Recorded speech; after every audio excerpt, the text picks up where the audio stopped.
Hi everybody, it's Stephen Brook and welcome to Architectural Photography and Composition.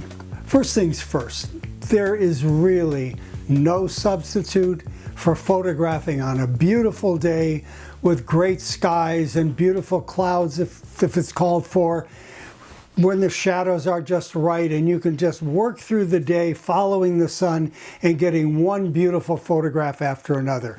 That's ideal, and honestly, there's no substitute for that.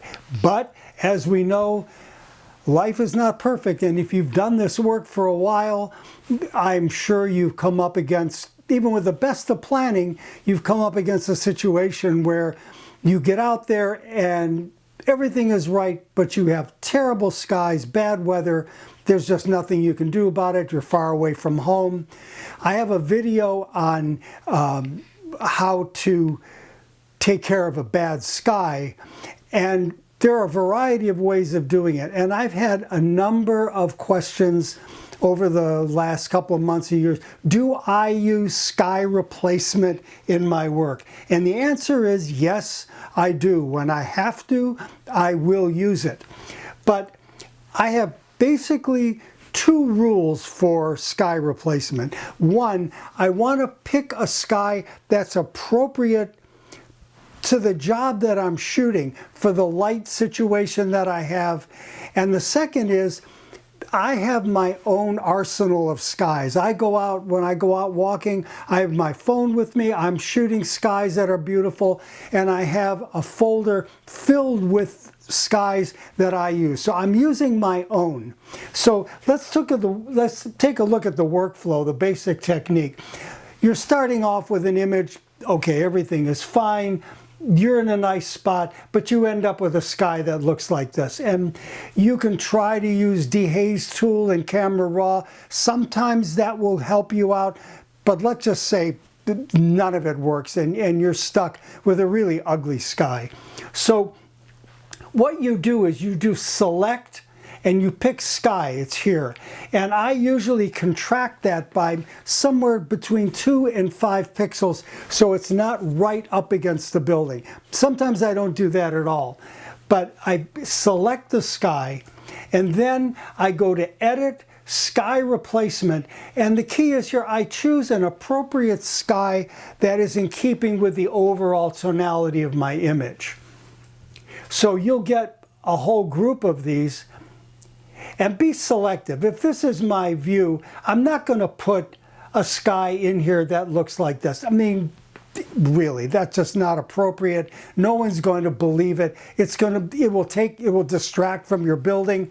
Instead, I'm going to look for a sky that's much more in keeping with the tonality that I have, and I'll try to bump up my colors a little bit and my shadows to try to make a decent photo where, don't forget, I started out with something that looked like that.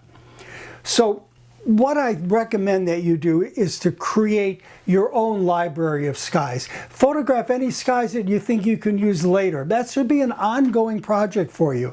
And then download them into a folder somewhere that is just your sets of skies. Then in the sky replacement dialog box, there's a little plus sign down here.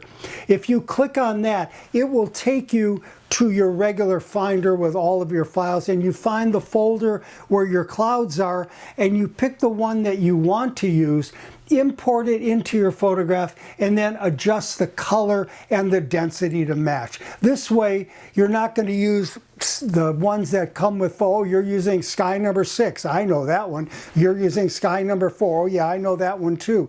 These are going to be your own skies, and it will be an honest way to do this. Here are a couple of examples. This is a twilight shot that I took.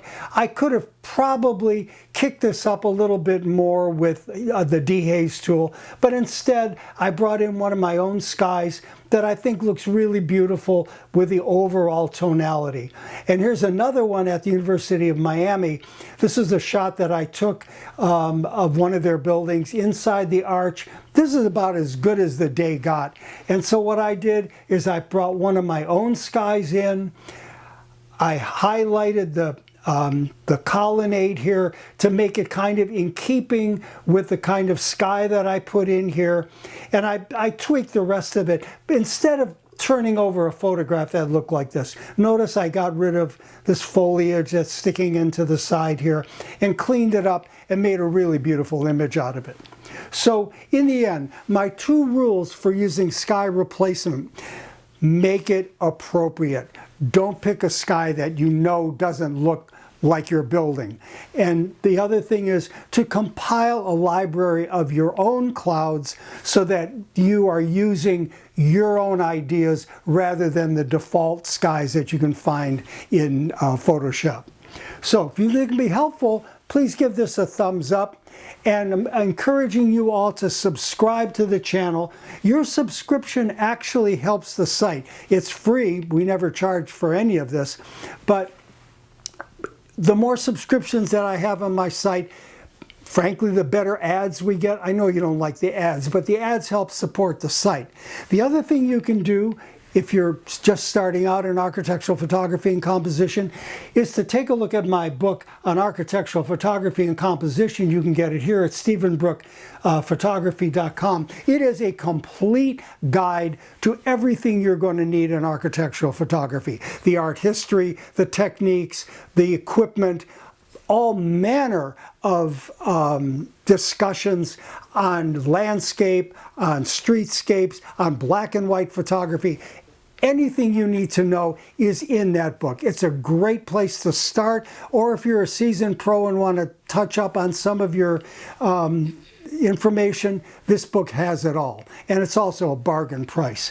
If you prefer to have a course, we have a course on Udemy, Fundamentals of Architectural Photography and Composition. And again, it has everything in there that you need. And what I do is lesson by lesson by lesson, take you through an entire course on architectural photography. I guarantee if you do this course and follow along and take your time and go out and practice what I recommend, you will come out at the end able to produce high quality architectural photos that you can show to any client. Lastly, if you're starting out in business, or even if you're in a little bit and have questions about how do I charge? How do I get clients when I don't have any clients? How do I make a contact sheet? How do I promote myself? What do I do that will make me a better business person in this particular field? And this book has it, Mastering the Business of Architectural Photography. So take a look at both of these courses and the book. I think any of them will help you tremendously. So thank you for watching, and I look forward to seeing you again soon.